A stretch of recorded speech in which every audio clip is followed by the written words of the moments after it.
Welcome everyone. It's February 23rd, 2019, 12:01 p.m. I would like to call to order this regular board meeting of Harmony Public Schools. We have 5 board members present. Mr. Overstewart is going to join us, but he's running a bit late. He's coming for out of town. So he should be here in 20 minutes. The start. And Mr. Kiskin has excuse that he cannot be here.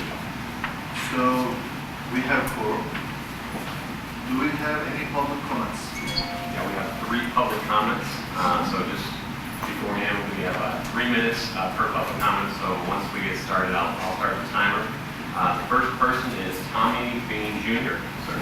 So once you get to the podium, go ahead, and then we'll start that time. Okay.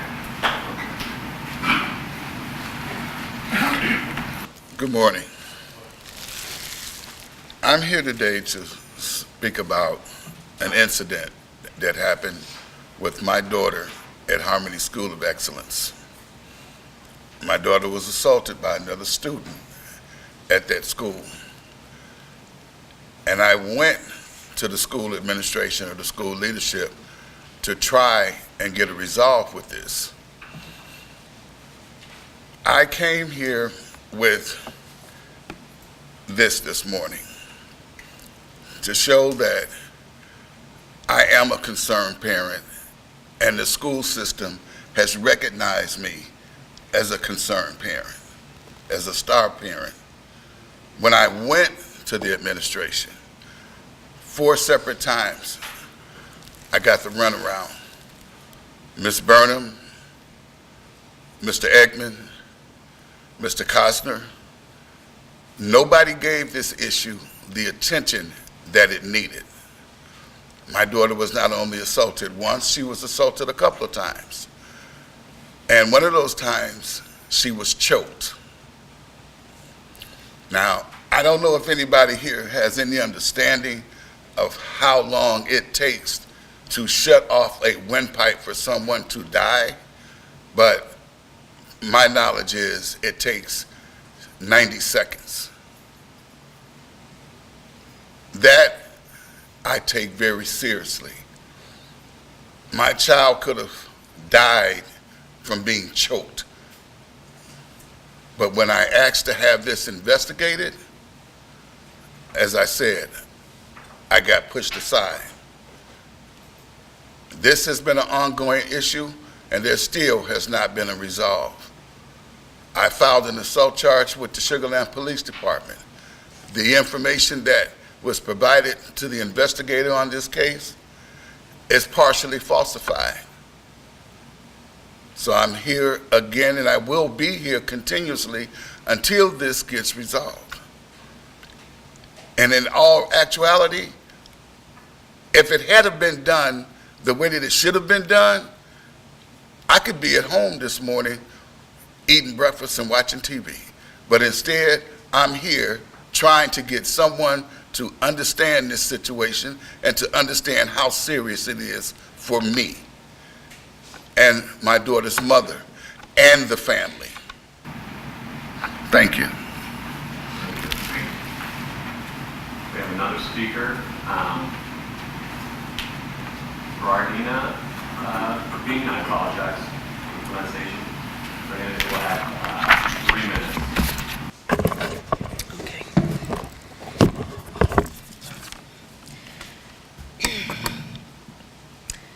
My child almost lost her life due to physical assault and bullying at the Harmony School of Excellence in Sugar Land.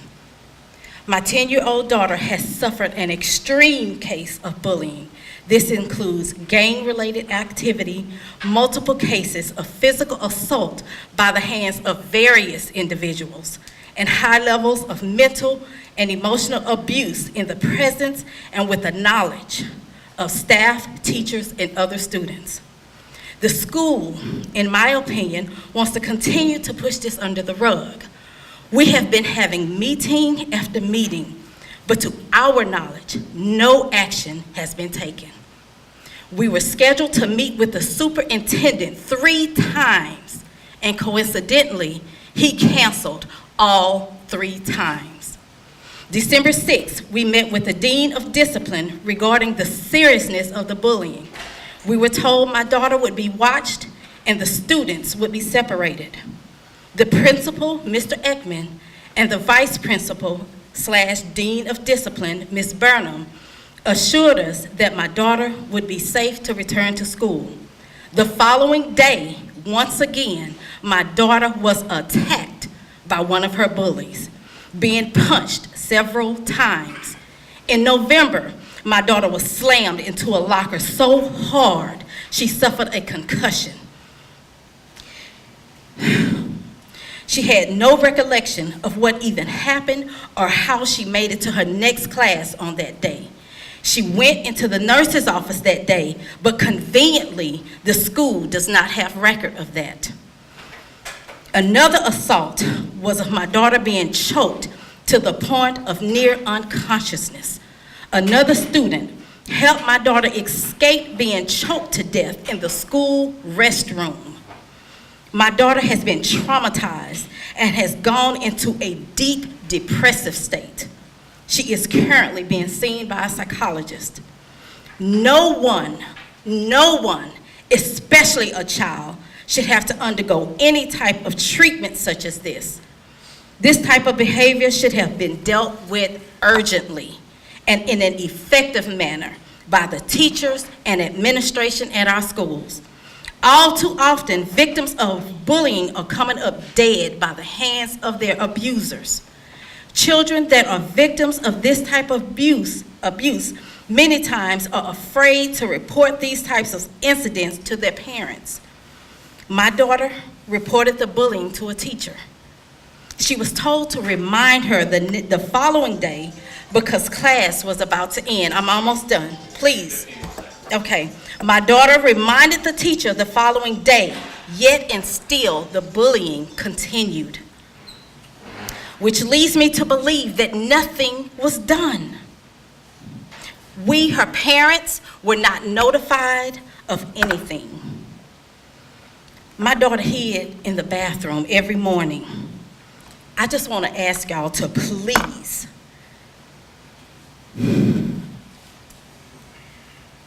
this is not an isolated incident that occurs. I urge you to do something about the bullying attacks that are happening at Harmony Public Schools.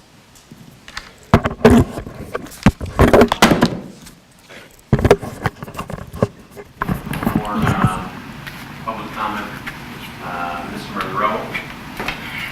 Again, like we'll have 3 minutes.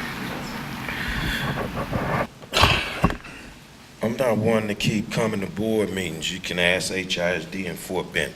So what I'm gonna tell you is this here. I need you to educate yourself because this is my client on David's Law. In the state of Texas, school systems and school districts are immune to lawsuits. But because of the extreme bullying that's been going on with children throughout the state of Texas, some good legislators went in 2017 and they created a law that allows us to get around the fact that you can't be sued. It's called David's Law, and it protects children against extreme bullying. Now, I sat in one of these meetings with this parent, and I listened to this administration admit that they knew about the extreme bullying. This is a 10-year-old kid that hid in a restroom to not be bullied. And I'm not talking about just, oh, your name is, no. We're talking about slamming your head on a locker to the point that you get a concussion.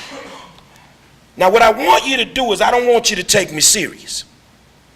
I really don't want you to take me serious. HISD didn't, I crippled them. Fort Bend didn't listen. I got them on the ropes. So I don't want you to take me serious.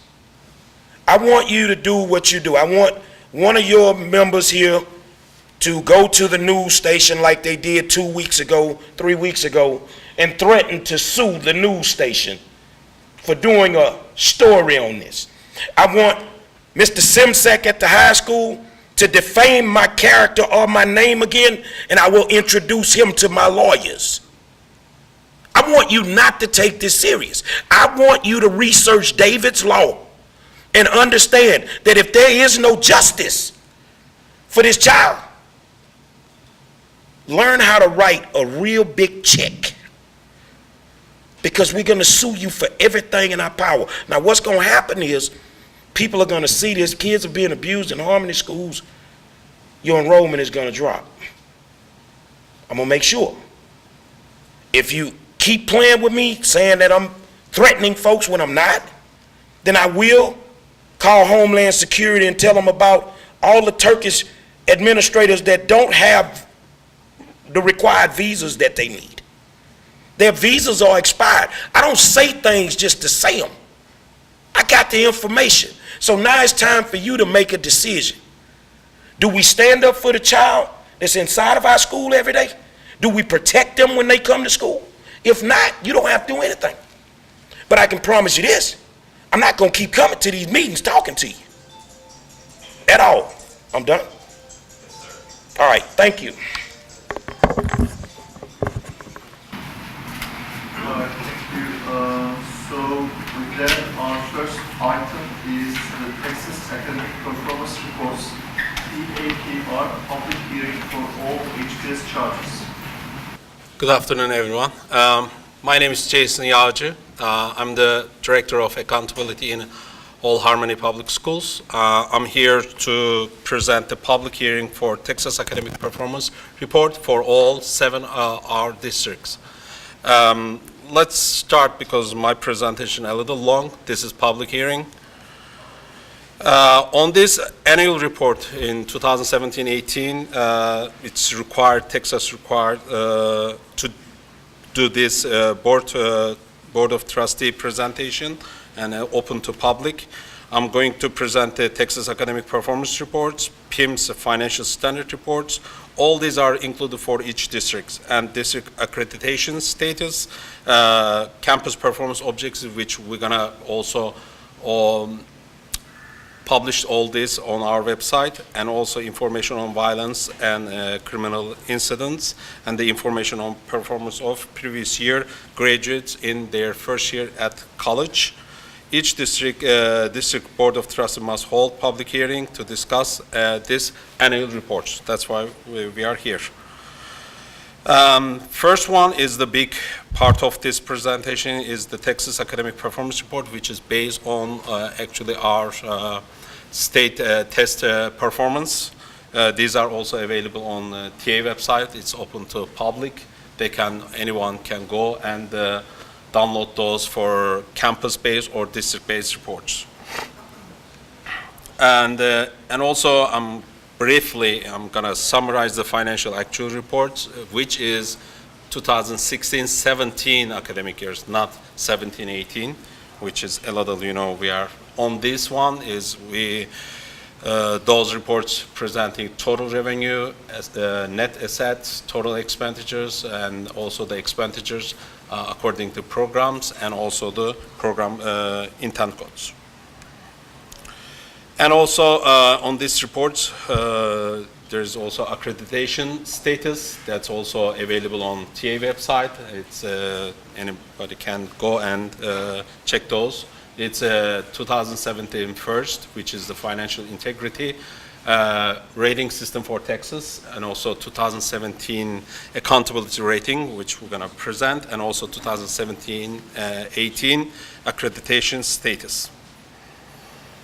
On annual report includes also school performance objective, which we're going to post those on our website, and also on report violent and or criminal incidents. These includes the number of rates of the violence of criminal incidents occur on each campus, and also the total districts. Those are also available on the TA website, which is the Safe and Healthy Schools. We are going to present also today our high school kids, data, which is after the graduation, 1 year graduation, and enrolling the colleges. I would like to explain on that data is if there's a data less than 25 and less students, there's no data, it's not presented on TA website also.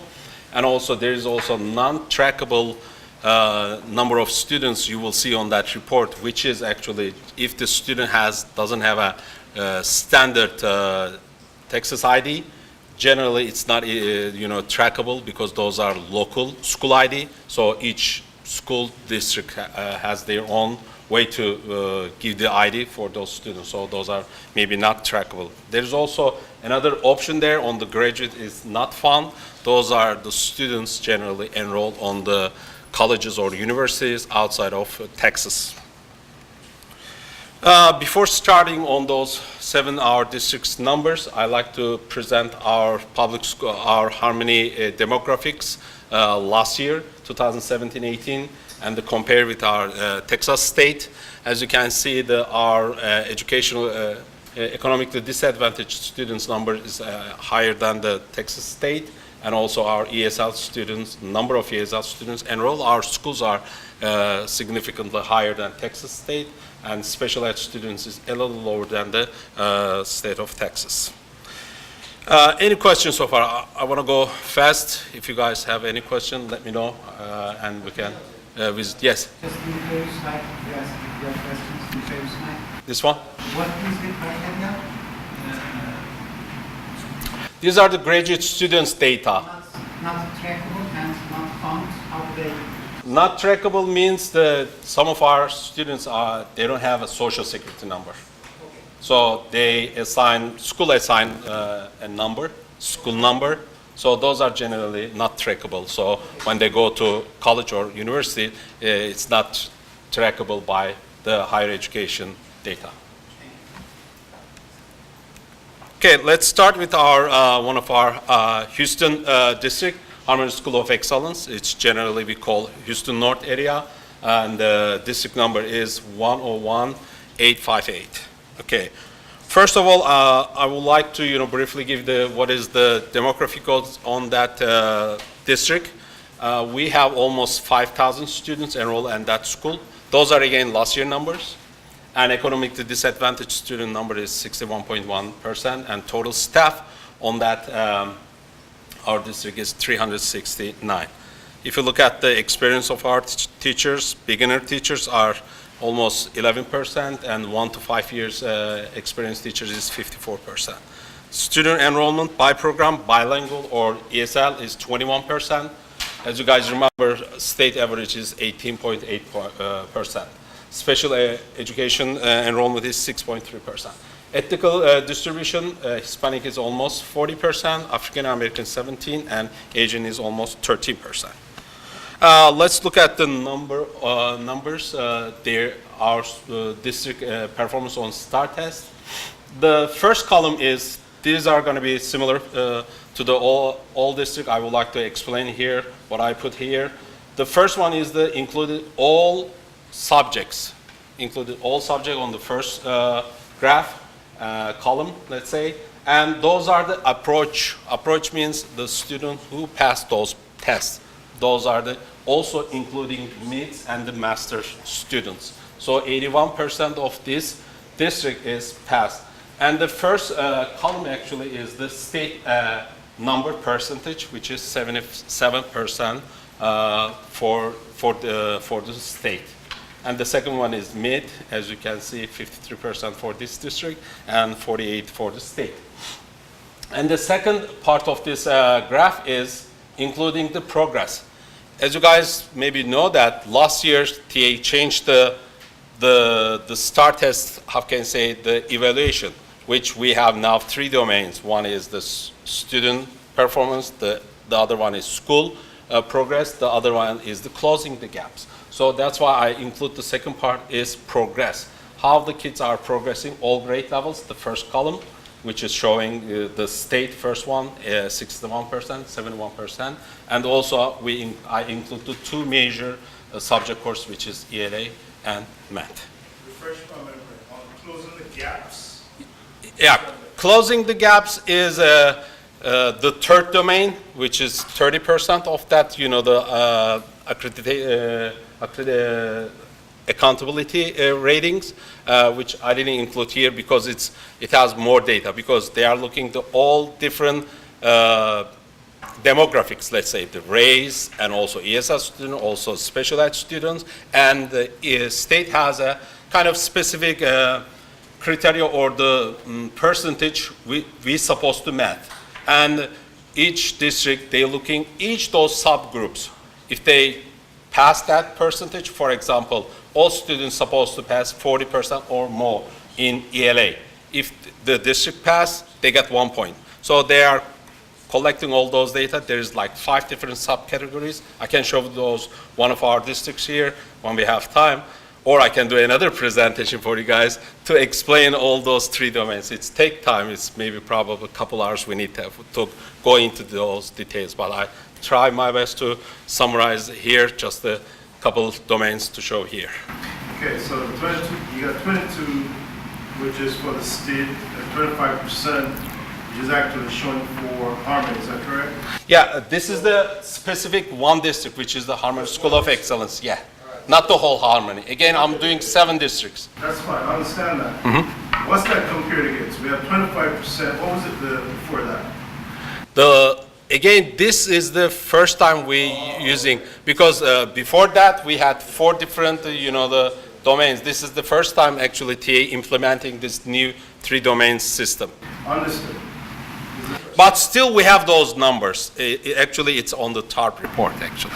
There's another slide you have that shows. Yeah, actually, next slide is going to show actually the post-secondary readiness, which is mostly related with our high school performance of our kids. As you can see, graduating in 4 years is, state average is 89%, almost 90%. Our district is almost 100% are graduating in 4 years. And college-ready graduate, this is the kind of the criteria they are using in TA. And both subject means ELA and math. Those are the general major subject. As you see, state average is almost 38%, but our district, this district is 77%, almost double.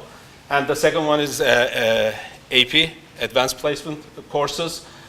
State participation or enrollment for this specific group is 26%, but for this district is almost 43%. And for this test, if they got 3, 4, or 5, the points on those tests, they got the the college credit, and that's why it's examined criterion, which is state got about half of them, but for this our district is 74%. And SAT test, almost 73.5% of the state students, the graduates, take those tests, but for our district is all our students took that exam. I have a question. So you're saying that Yes. this is just on the number that take the test, not the scores, and not the... Which one? This one? This is just the number of students take that test. so it's the This same is the actually the average of those. Okay, because I was going to say, I don't believe you, it was like the test score of 100% that Del got it right. Yeah. Because my daughter did not get hers right. Okay. Well, again, these are the tests. They don't get, right or wrong. They got the score at least. No, but I'm good. You're saying that it's just the people that... Yeah, exactly. Taking the test just before graduating. Every student senior level, correct? No, all students. Sorry, it's class 2017, which is the graduate. Senior, yeah, for the senior. We know we have some 9, 10 grade. Yeah, it's not for SAT, yeah. You're right. Yeah, these are graduates 2017. This is the summary of, also this is the TA website. I just, copy from that. This is our accountability rating summary, which is as you see here, 3 domains. Academic achievement is the first domain, main domain, 40%. It's coming from that part. The school progress is 30%, and the closing gap is the 30%. Those are a little detailed numbers for this district. The component score, don't confuse those with that. You have to look at the next one, which is the scale score. It's maximum is 100. So as you see, almost all subgroups, this did pretty well, and they get A. Overall score is A. And also they got also post-secondary readiness earned for this district. Again, I'm going a little fast because we have 7 of them like this. This is the annual report. It's going to include also financial data, which is 2016-17 numbers, not 17-18. The total revenue for this district is almost $42 million. And almost more than 62% of that money goes to payroll. And accreditation status, this district got first rating is A superior. All our district actually got that. And accountability rating is math standards, or 2018 accountability rating is A. Let me explain this one, because this year TA, because using new accountability system, only district get A or B or C. The campuses just get the math standards this year. But next year, they will start getting also, similar to district, they will get A, B, C, D, or F. None of our schools get, actually, if you look at our scores, none of them get F this year. And our schools are accredited. And the next kind of table is the summary of this district graduates that I mentioned. As you see on this district, we have just one campus had the graduate in 2016-17 school year. And 63 of them went to 4 years, 21 of them went to 2-year public colleges, other one went to maybe private colleges, 3 of them. As you see, non-trackable is 9. 9 students are non-tracked by this system. And the total graduate is 122. Any question on this slide? What's the difference between non-trackable and non-found? Okay.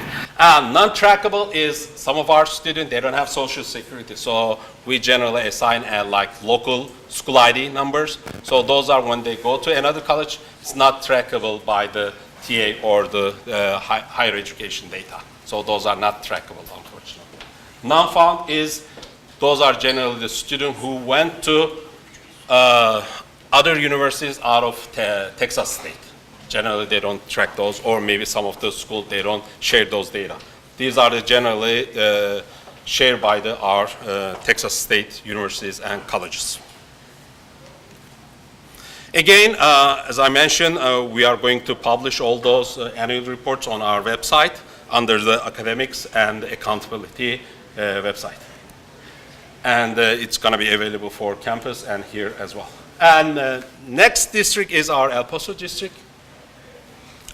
Again, I'm going to go through about 7 slides. This is the first one, is the demographics. We have almost 3,500 students enrolled at school last year, and 67% of those students as economically disadvantaged.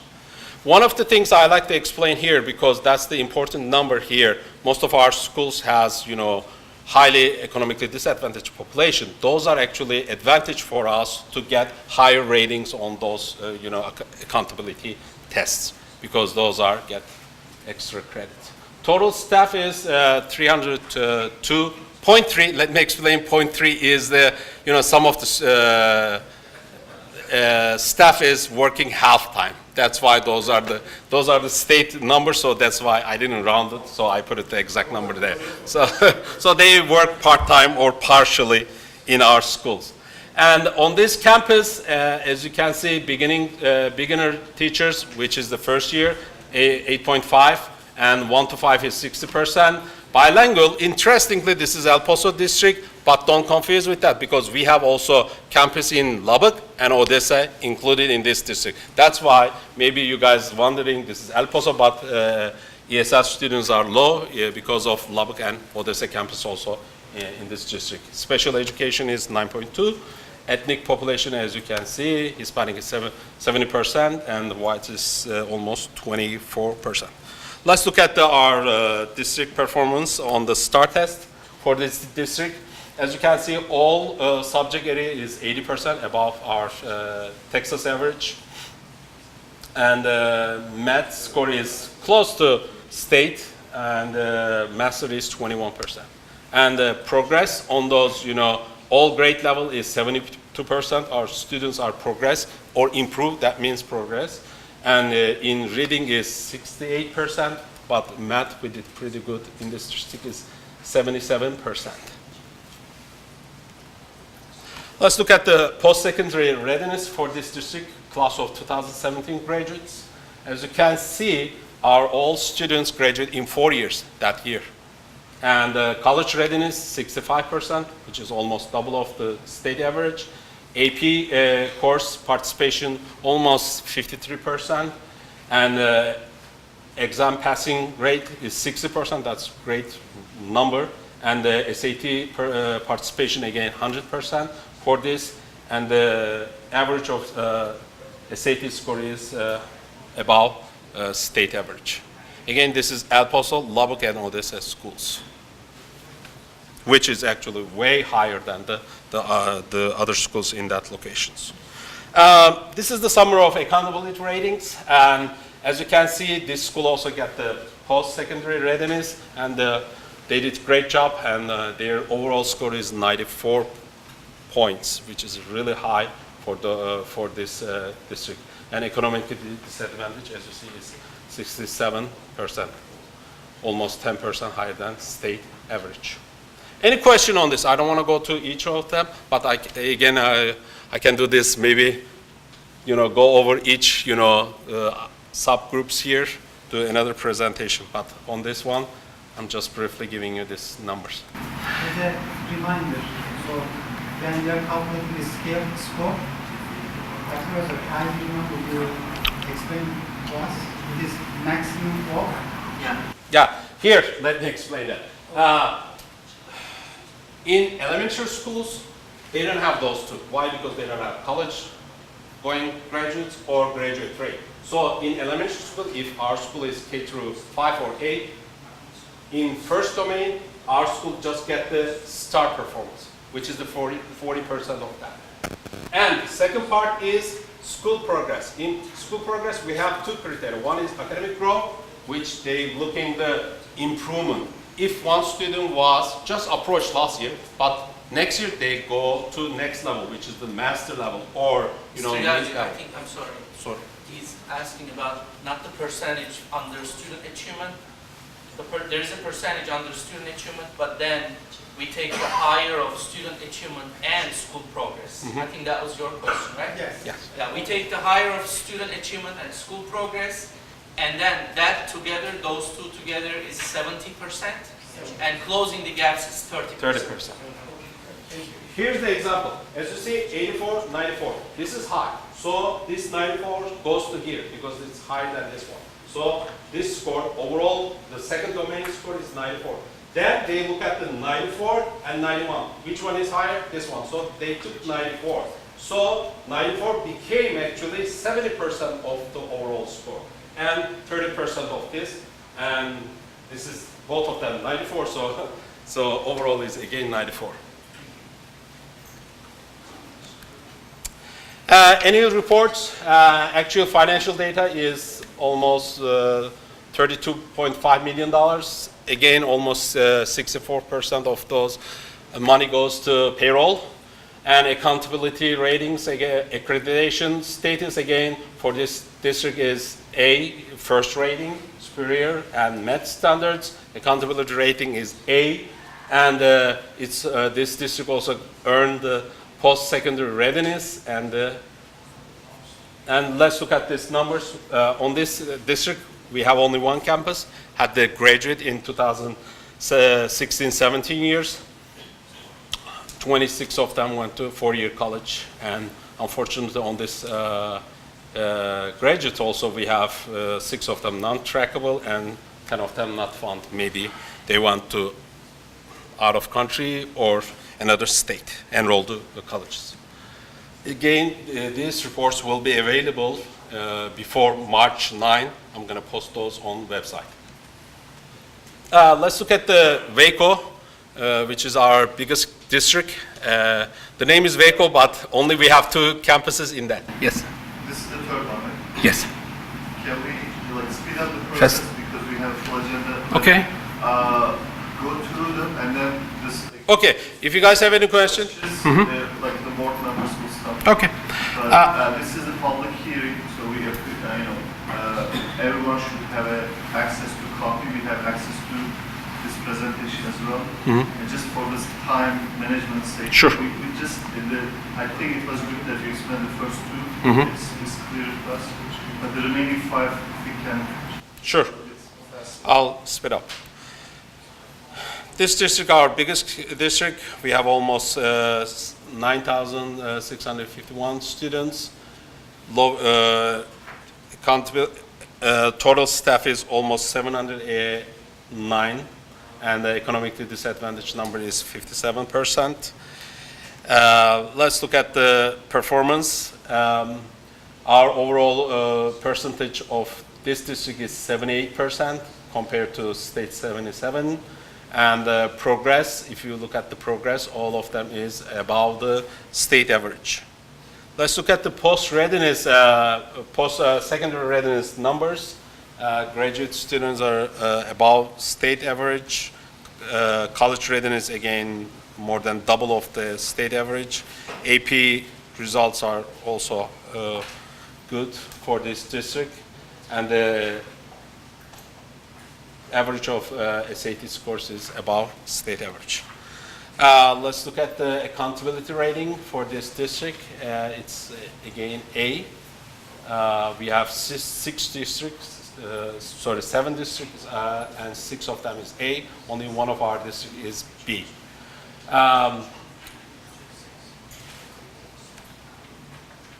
Annual report. The total revenue for this district is about $93 million. 63% go to payroll payments, and the first rating is again A, superior, and the accountability rating is A, and all it's going to be again on our website. On this district, we have 6 campuses had a graduate in 16-17. Those are the numbers. If you guys have any questions, specific question, please let me know. How many campuses in this district? Last year, 15. Mm-hmm. This year, we opened one school in Grand Prairie. And let's look at our Austin district. Our Austin district almost has 4,000 students last year. Economically disadvantage is 44.3%, which is the lowest among our districts. Total staff is almost 316 personnel working on this district. And bilingual is the highest in this district, almost 35%, higher than all other districts. Interesting. Okay, these are the performance of this district, and it's close to state average, especially progress. They're doing way better than the previous year. As you can see, they are all progress in English and math, but on the approach and meetings, they're pretty close or same with state average. And let's look at the post-secondary readiness. Those are the 2017 graduates. As you can see, all of them is above state average. This is our ratings. As I mentioned, we have one district rated B, which is the Austin district, but they barely missed that A, which is 89. Their overall score is 89. They have 2 campuses had a graduate in 2016-17 years. Those are the graduate numbers. And their financial revenue is last year, actually 2 years ago, is almost 38 million. Again, similar to our district is almost 63% went to payroll. Again, this report will be available on our website. Now let's look at our San Antonio district. This district has had 4,328 students last year. They have the highest economically disadvantaged population, which is almost 76% on this district. Total staff is 370. And their bilingual or ESL student population also one of the highest, which is almost 26%. Let's look at their STAR test results. Again, overall result is very close to, as you can see, very close to state, some of them better. Post-secondary readiness numbers are again way above the higher than the state average. This is how do we enforce this 100%? Is it a college requirement, graduation requirement in our system? The SAT, SAT. we do have an SAT school day. We administer the test. But can a student opt out? Let's say I don't want to take it. How do we enforce it? They all take it. No one has ever asked for it. It's not 100%. Some of districts are not 100%. So far we see 100%. That's fine. Okay. Close. Yeah, one of them 98%. Pardon, high school graduation requirements, taking SAT or college, getting to college, it's not. Well, they take them in 11th grade and also 12th grade, so there are two opportunities. But they take them at one time in their, Like, okay. There's no escape. Most parents and students see this as an advantage, since we are paying for it and it's happening on school day, they don't have to drive somewhere else. Promotion. So if they scare the parents starting in 9th grade, they start Yeah. scaring them about it. Yeah. Your house and get your child. Exactly. Good. This is the overall summary of accountability rating for San Antonio district. This district also has A rating. This district had 3 campuses had a graduate in 2017. Those are the numbers. And total revenue for this district almost $37 million and close to 63% again used for payroll. The report is available on our website soon. Next district is Harmony Science Academy, which is our first district. It's located in Houston South area. They had 3,434 students last year, and economically disadvantaged rate is the one of the highest, as you see, for 76%. Total staff member is 286.5. And ESL student on this district also higher than the most of our district is 25%. Let's look at the kind of the comparison of this district with the state average. As you can see, approach student number percentage is higher than state. MIT's also higher. Master is a little lower than state average, but if you look at the progress in reading and math or all grade levels, it's way higher than the state average. And post-secondary readiness, the graduates of this campus district is pretty close or higher than the state average. So what about the SAT score though? That's a little lower, yes. It's lower than Texas State. I think that district needs to work on that. Rules for it. And I think participation rate in every one of our students take, knowing that some of them are way below the average. You're right. Doesn't matter how they score this term, and they take this.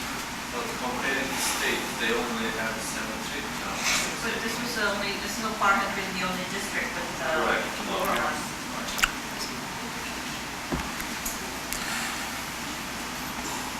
Overall accountability rating for this district also A.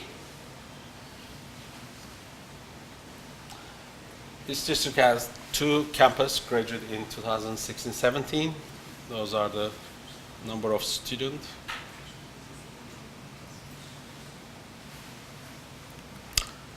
And again, annual report for this district will be available on our website. Let's look at, I think this is my last one.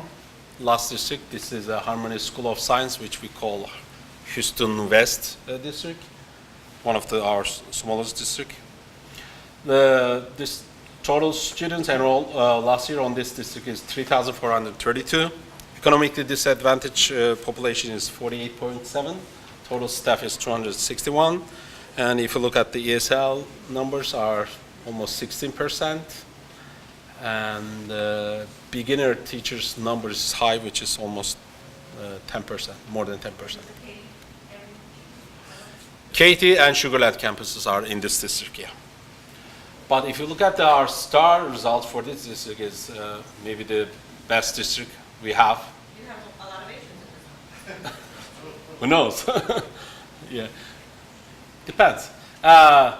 Approach numbers are way higher than the state average, 90%, and the Mets Masters are also higher than state average. Progress is a little low because progress means they did also well last year. If they do this year same thing, they don't get points. So that's why progress a little not that high as like this results. Let's look at the post-secondary readiness. It's way higher than the state average, as you can see. And accountability rating. I think, as far as I remember, maybe this district is the highest in Houston area. So 96 point is the highest district scores in Houston area. As you can see, all subgroups, they got A. And they had two campuses, had a graduate a couple of years ago, 17, 18, Sugarland and Katy School. These are the numbers of graduates on colleges. And again, these are all going to be available on our website before March 9th. This is the final slides on my public hearing. Any question before I'm ending my presentation? Do you, not for us, but internally, I know this is a public hearing, do you internally compare, like here, I know that we're supposed to compare to Texas, but since Texas is the plane cost to the whole Texas, it averaged down some of the patterns. So do you internally compare a district, a Harvard district with a local district, another chapter, or local district that, let's say, in Fort Lee, or let's say, I don't know. We're working actually a study right now. We're comparing the neighbor schools. We took to each campuses and about 8 to 10 the closest schools, charter school or public school, we're getting there also the test result and comparing. We are working on that right now, yeah. Hopefully we'll finish that this semester. Maybe we'll do presentation on that. So, yeah, definitely, yeah. Thank you. Any questions, comments? But what's the role of average SAT scoring grade? What's the role? SAT are part of it. There is 6 different criteria they use in the post-secondary readiness. So SAT is one of them, not just one. Because they use also TSI scores or ACT scores as well, and also the AP scores, and also they use also the STAR test results as well. If they have a higher, they get also extra points on those. Any other question? Thank you so much for your patience. Consideration of student expulsion appeal from Harvard School of Finance and Technology. I'm going to read the next one because we'll do something different this time. We'll go closed session for both of them, but let me read. And then, so at this time, it is 12:51 p.m. We're going to go into closed session for this item and consideration of staff grievance appeal from Harvard Science Academy. So in accordance with Texas Government Code, Chapter 551.082 and 551.081, that's the first item. And for the employee grievance, for Chapter 551.074. So we'll do one closed session for both, but we'll not take any action. We'll come back to regular session. So, all right, so it's 1:23 p.m. We are back to regular session. In closed session, we discussed both items number 5 and number 6, and we haven't taken any action. So for the item number 5, do we have for the student expulsion appeal? Do we have any motion? I make a motion to uphold the student expulsion from Harmony School of Fine Arts and Technology, which is number 5 on the agenda. Okay, anyone seconding? Second. You're denying the appeal. You're upholding it and denying the appeal. Yes, upholding the You should upholding the decision, administration decision and denying the appeal. Okay, so the motion is upholding the administration decision and denying the appeal. Everyone in favor say aye. Aye. The It's approved. Thank you. So the next item is item number 6 that we also discussed in closed session. Do we have a motion on that? I make a motion that the board upholds the staff grievance deny the staff grievance appeal from Harmony School Science Academy, Pflugerville, and uphold the decision as made. Okay, and anyone seconding this? Motion? Okay, seconded. So everyone in favor of approving this motion, say aye. Aye. They are approved. Thank you, everyone. So our next action item is the consent agenda. As you know, we consider and want the consent agenda as a one item. But Mr. I just informed you that we are going to table out the school calendar approval for the next meeting. So consent agenda currently have only the approval of previous board meetings. There is nothing urgent in the academic calendar. We are fine. So do we have a motion for the consent agenda?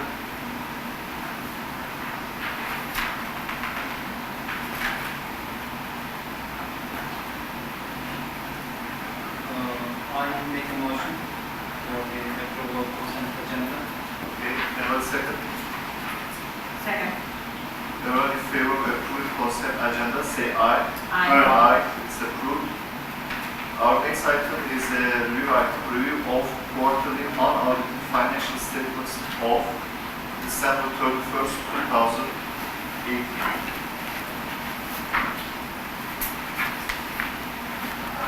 So I'll just make it short and sweet then. So we don't need to go over all the numbers. Okay, if you want, I'll be happy to review all the numbers with you, but we already did it in the finance committee. Yeah.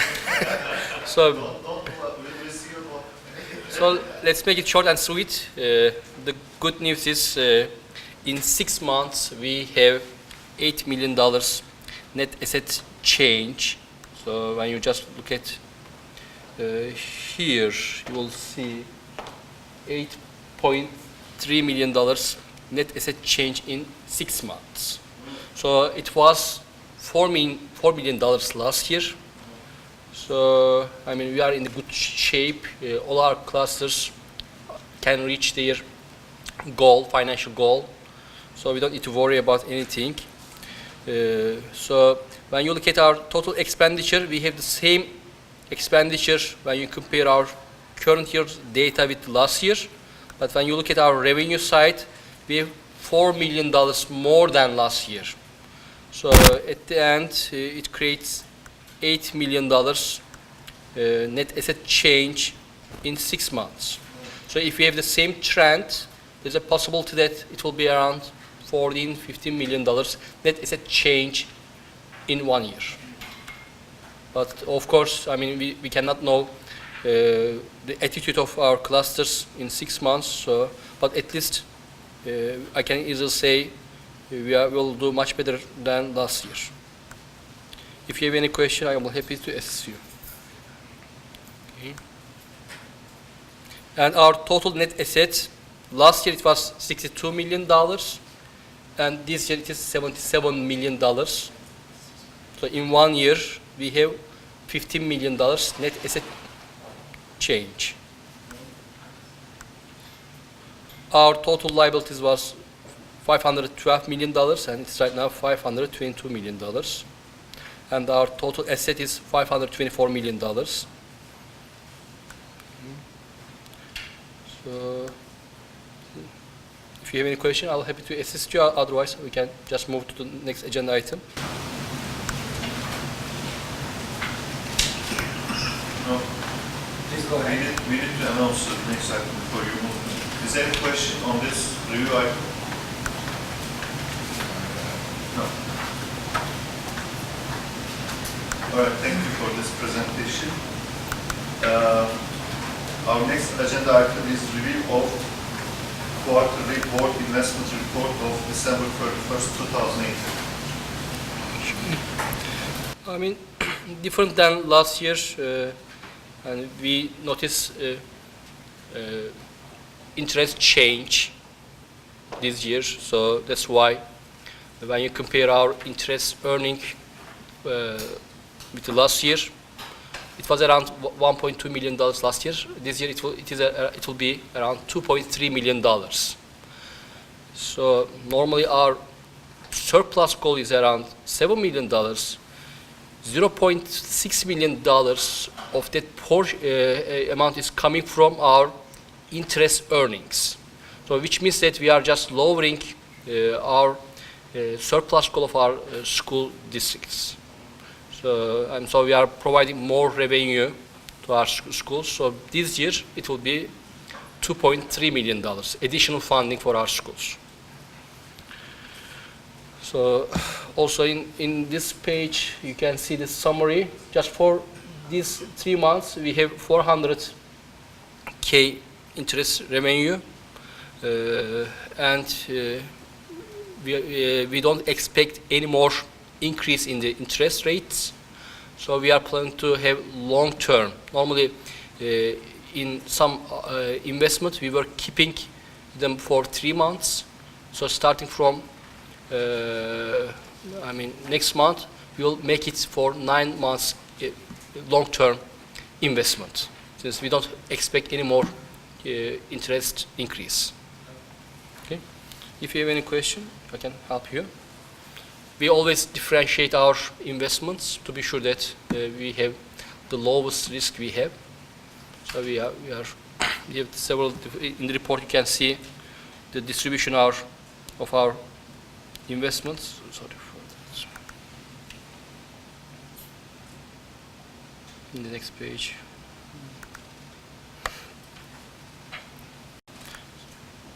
So as a total we have $80 million in the investment funds, and around $63 million are unrestricted and $70 million they are restricted, and we are using commercial paper, agency bonds, treasury bonds, certificate of deposit and repo. In that report, since there is no dramatic change from the last report, so it's almost the same, minor changes. So if you don't have any question, we can move forward.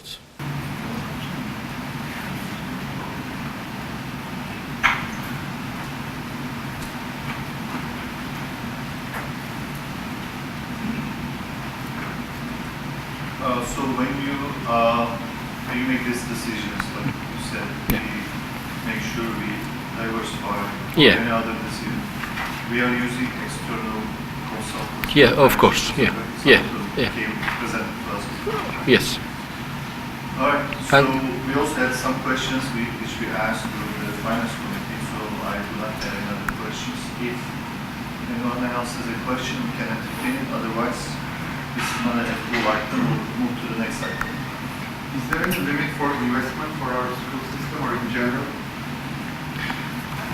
Of course, you have the money, but other limits. We are using the top-rated companies. So let's say when you look at the report, last page, you will see Percentage. No, like percentage, how much you can invest. Minimum limit and upper limit of percentage of our budget, like 80 million is like around 400 million budget is. So basically what we are doing is we don't use our budget for investment. The purpose of the budget is the operation. We are using all our money in the operation, but after the year, we cannot use the last year's money for the current year's expenditure. So you need to keep them in a bank as cash. So what you need to do is you need to make short-term investment. So normally we need to have 100 days cash in hand to have any type of risk. So what we are doing is we are just using it as a short term. So 3 months, 6 months, 9 months, to be sure that we can easily just make it cash. So if there is any emergency, what you will do is you will just we'll just maybe lose our investment interest portion, but we can just talk with the bank and just get our cash back. So currently we have $80 million in the investment, but I mean next year, based on the need of so let's say there's a cluster for operational, they need maybe $2 million but they have $5 million in their bank account. So what we are doing is we are just moving the $3 million to their investment account. It really depends on our decision, our executive decision, depend on the need of the cluster, so they will not have any problem, cash problem.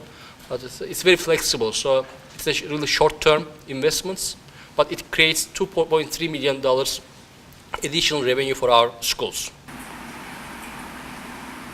I have we are getting some advice from some investment consultants. Yes. Correct? Yeah. So are we have just single consultant or like we are getting input from a few of them? Actually, we have financial advisor. We have also working with the banks. They are comparing all the data. So when we are getting, let's say, investment. So what we are doing, we are getting at least 3 different rates from 3 different banks to be sure that we are getting the best benefit from our investments. So we don't just accept interest rate from a bank. So let's say what we are doing is, we are getting from Wells Fargo, and we are using the top companies or top banks to be sure that we are safe. So if we notice any type of decrease in the rating, we don't invest them. So we are comparing all the data and get a recommendation from our financial advisors as well. So who is our financial advisor? Is it consultant? Ms. Akıldız. Is it somebody working for us? Yes. Drew Master. What's that? Drew Master. I'm not asking the name. Is that a person working for us? It's a company. It's a well-known company. Yeah. Yes, third party. Yeah. He came to our board meeting a year ago. He did a presentation. He's been working with us 3-4 years. Have we been working with that firm? 5 years. 5 years. Close to 4 years. 4 years. 4 years. Thank you. You're welcome. Thank you. All right. Thank you, Dr. Akıldız, for this board investment report.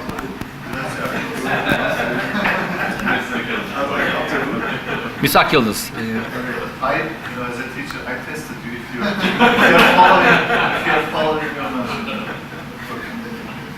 All right, so you are following. You're not so good. All right, so the next item is review and consider approval of resolution of investment policies and strategy and HPS investment policy updates. It's our routine. Every year we are bringing to your attention to our policy, investment policy. There's not too many change, just minor changes. The main change is the broker section. So we are just adding broker. I think it is. So I think page 4, you will see specific explanation about the broker. So since when we are making an investment, banks also using broker. So we add Wells Fargo. In the investment process, Wells Fargo is using brokers. So that's why we add broker. It's a recommendation from our attorney.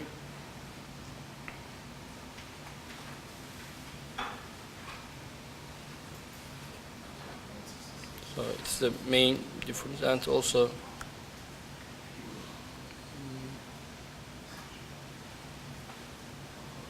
so mainly it's about the broker. So changing one or adding one institution, financial institution, requires a policy change, or just because we were changing the policy we added on? Normally, It's not a requirement for charter schools, but since yes, and normally most of them doesn't apply to us, but we just want to inform you, and we create a system. So based on the regular ISTs, they are bringing to your attention. So let's say we add Wells Fargo as an investment bank, and normally it is not a requirement, but we just bring your attention. Even for the training, we add another state university to get. It is normally it's a 10-hour requirement for our investment officers. we just brought it as a resolution to you. I mean, it's a really minor detail, but I mean, for the investment, for ISCs, we need to just inform you. This is the policy, but we can just modify if it's an extra item for you, but This is good. And appreciate the format because this format shows the change and you also have a clean copy that shows the final format.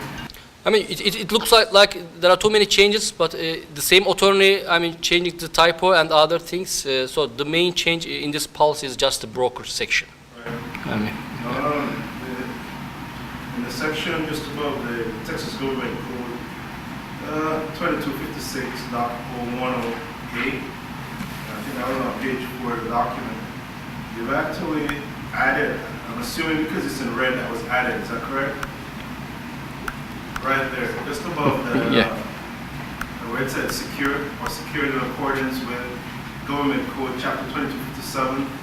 Go up, right here. But that was added, is that correct? yes, yes. Okay, is that new in terms of that particular code being in existence, or is that a new code? I don't think it's a new code, right? It's an existing code. Okay, so it was just added then? Yeah.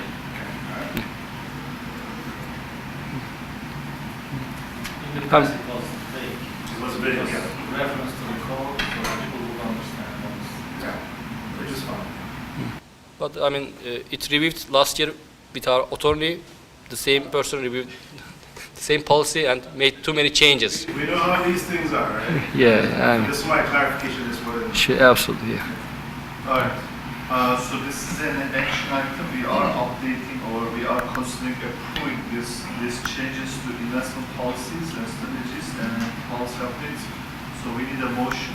It's, I I mean, make a motion to approve the resolution and investment policy strategy and ACS investment policy. Okay, everybody in favor of approving this motion, say aye. Aye. It's approved. The next item is review and consider the approval of awarding contracts for E-rate services, RFP number 190009602. let me invite Dr. Bayer for that item.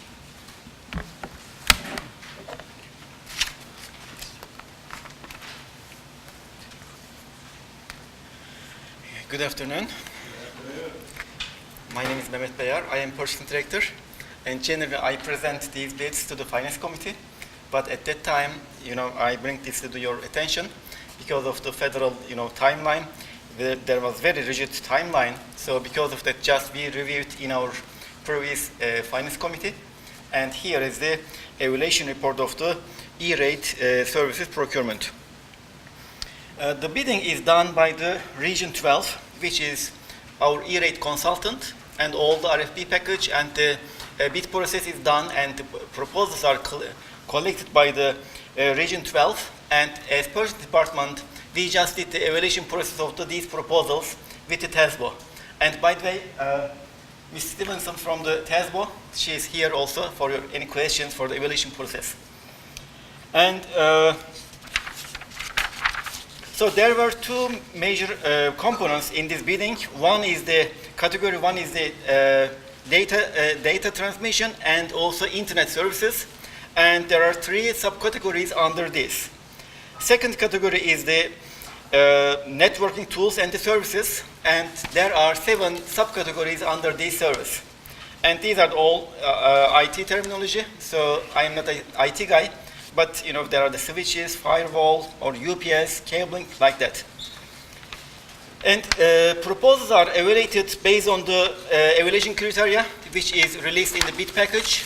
And the evaluation committee is created by the E-rate department and IT department.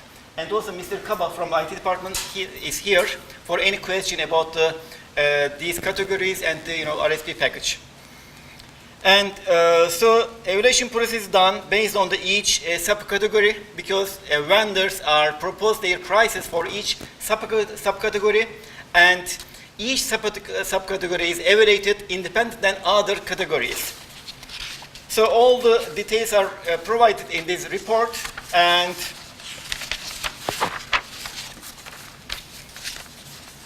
so based on these evaluation criteria and evaluation scores, Comcast is recommended for the least lead fiber WAN service, and AT&T is recommended for the load balance internet service, and EM3 networking is recommended for the least lead fiber for the new campus of the HSA Cyprus.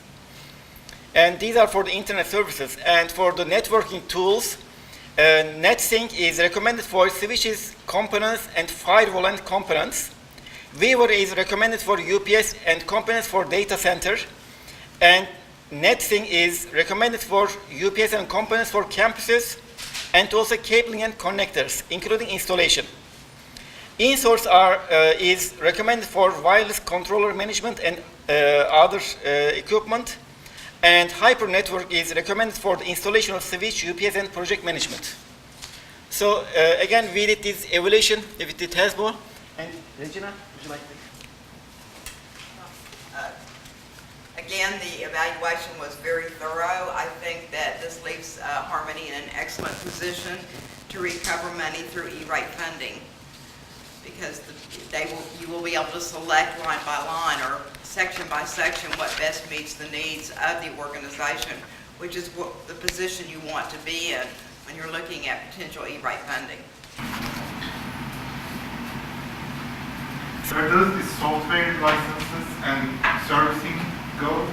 Is it the same thing under this one, or this is just for this hardware? Actually, some of them includes software, but I think Mr. Kaba can answer this question. Like for access points, we are changing the system,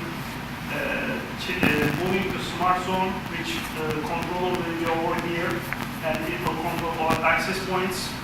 So that's our goal. And license upgrade included in the pricing.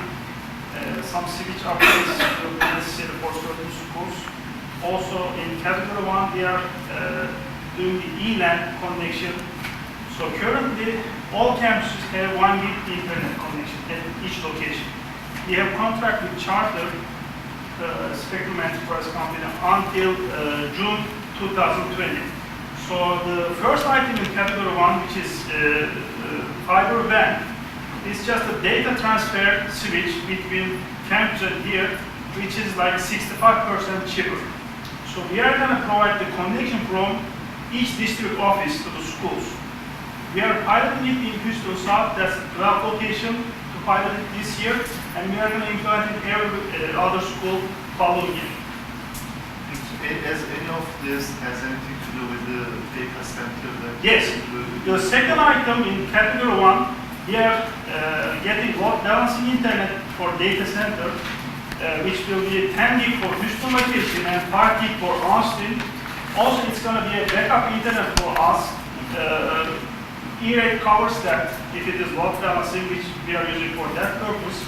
And this internet also will provide connection for the phone system as well. We are centralizing that phone system as well. And E-rate is a federal money that covers all of it or some portion?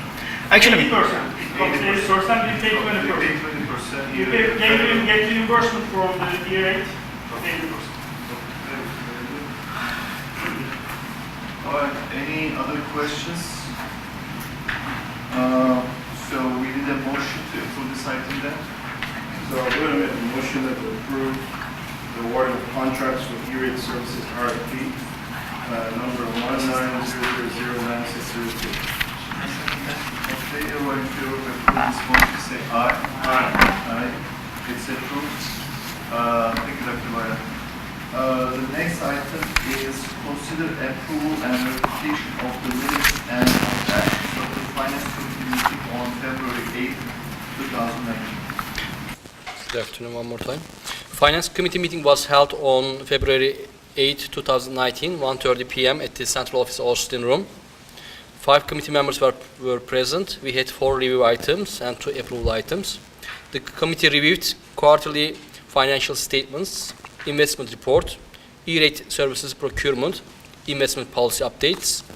The committee approved School of Science and Technology contract amendment, the construction bid award for the HPS roof refurbishment project.